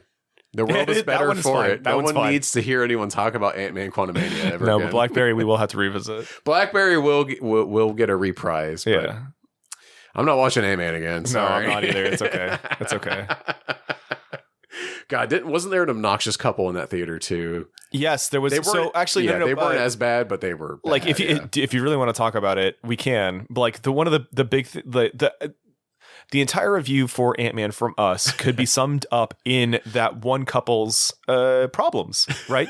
So much like normal comic books, if you don't keep up to date, you have no idea what the fuck is going on. Yeah. And Ant-Man required you to have watched some of the other Disney Plus shows. The person that was sitting 4 seats away from us in that theater did not do that. So they had no idea who Kang was. They probably have not seen the gorillion hours of all the MCU, so they had no idea what the fuck was going on. You know, Will, I'm going to tell you, I only had seen WandaVision, so I was very out of the loop on what the fuck was going on. Yeah, but you know who Kang is. Yeah, they don't make it that hard. Yeah, no, they don't. Through context. Yeah, I understand. It's just like these. She was older too. Yeah, not to be I think even if there wasn't pre-existing media to like take in the characters beforehand, I think they still would have been lost, like the couple that in my Mad Max screening that didn't understand it's the mechanic, the organic mechanic. It's the mechanic. Yeah, he fixes machines. I don't know why he's operating on that person there, but normally he works on cars. I don't know what's normally happening he does here. Cars, and maybe he can transfer like the knowledge of car working to human working. He just like maybe he's an organic mechanic, Oh, that's how they got the name. God damn it. It makes me so mad. I'm sorry. What time of day did you see it? Oh, it was like noon. It was like 12. You saw it on a matinee and you got a bad people? And also a matinee showing is like $18 now. What the fuck are we doing? Dude, no, it was I literally paid like $11. Oh, wow. It's a little cheaper down there. Yeah. Where'd you go? Cinemark. For what it's worth, the Cobb did the job just fine. The Cobb is an older theater, though, and it feels like it. It definitely does. But that IMAX, did you see it in IMAX, though? No, I didn't. That IMAX room was crazy. It is too loud. It is too loud in there. I haven't been in there. I had to wear earplugs when we saw Hereditary. But that screen is impressive. Mm-hmm. Yeah, I would have liked to have seen Furiosa on that. I think your nose would have bled. Probably. Oh, yeah. It'd be all shiny and chrome, though. There you go, dude. You'll be you live, you die, you live again. God, there's so many quotes. I can't wait till Furiosa has like fucking like their quote page filled out. Yeah. I'm just gonna read it off to myself. The next episode that we do, because I'm sure that the quote wall will be there. But no, it won't be. No, because we're recording next week, aren't we? For Monkey Man? It might be filled in. We'll see. Okay. Yeah. If it's filled in, you're going to be hitting me with all these fucking quotes. I'm like, dude, I don't know what the fuck you're talking about. Every movie now, from now on, I'm like, wouldn't this movie be better with Dementis? Put Chris Hemsworth in more films and let him have a good time. No, not just Chris Hemsworth, Dementis. Oh, just specifically Dementis? Dementis to show up in this movie. Oh, it's me again. Oh, I'm here. Let me tell you something about philosophy. No hope, all that bugger. And then good evening, ladies and gentlemen. Yes. Oh, I should have said that. Fuck. Yeah. Ready, steady, go. Yeah. Gower. He puts his whole ass into go. Oh, he absolutely does. Good. All right, well, folks, that's been our show. Thank you for listening to Debaser. If you enjoyed this episode, please subscribe to us on your podcast app and follow us on social media by searching for @DebaserPod. Woo! Should have taken a deeper breath there. My wonderful co-host is Will Taylor. Will, where can people find you? What would you like to plug? Don't worry about finding me. You know what I'd like to plug? I would like to plug Furiosa, a Mad Max Saga. Go stream it. Fucking A. Like, please. Throw some money at it. Yeah. Pick up the Blu-ray, I guess. Sure, if you want to do that. You can pre-order the Steelbook still, I think. Yeah. Get it. It's go wrong there. And hey, if you haven't even seen Fury Road, what are you doing? Yeah. Unassailable classic. On June 25th, block out some time, tell your family members to either fuck off or get on the couch with you, and do a double feature. Watch Furiosa and then go right into Fury Road. And you know what? July 4th weekend, right around the corner. Yeah. Do a double feature. There you go. Do Furiosa, lead into Fury Road. Exactly. I think they'll both be on Max by then. Most likely. You're going to have a great time. You're going to need to blot out like 6 hours, but it's going to be amazing. Yeah, your eyes are going to be bleeding by the end of it. And your mouth will be silver and chrome. That's and true. You'll be historic on the road to Valhalla. That's right. You'll be quoting the War Boys for like months. You live, you die, you live again. Exactly. And you won't be mediocre. That's kind of like the box office sales for this movie. Oh, damn. Oh, fuck. I'm going to post that on Twitter tonight. You should. That's Immortan Joe pointing at the box office. Mediocre. Oh, fuck. That's so good.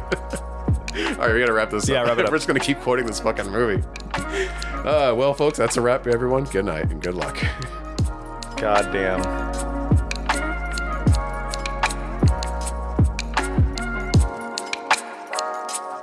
Debaser is hosted and produced by Will Taylor and Jared Rusk. Want to email the show? Send it to podcast@debaserpod.com. Want to help us out? Please leave us a review on your podcast platform of choice, especially Apple Podcasts. If you write a 5-star review of Debaser on Apple Podcasts, I may read your review in a future episode. Thanks for listening, and take care out there.